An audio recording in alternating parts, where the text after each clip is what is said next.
So, ayun. Tara tuloy-tuloy pangungulit ko ngayon. Wala naman akong ginagawa. Ayan.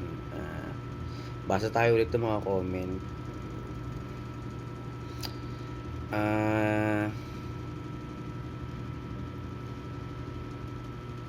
Bakit may mga taong hindi makontento dun sa kung ano yung meron lang dapat sila at kung ano yung kayang ibigay ng partner nila? In short, maliit na magpaliwanag.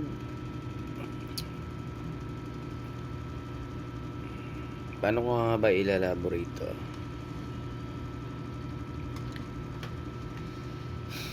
Tandaan mo to ha. Maikli lang yung sasabihin ko. Tandaan mo to. Tandaan mo, kahit ibigay mo lahat, kahit ano gawin mo, tandaan mo, hindi pa rin yan magiging sapat. Hindi pa rin yan magiging sapat dun sa taong therapy tayo. Hindi ikaw ang hanap. Ayun yun. Sakit? Sorry.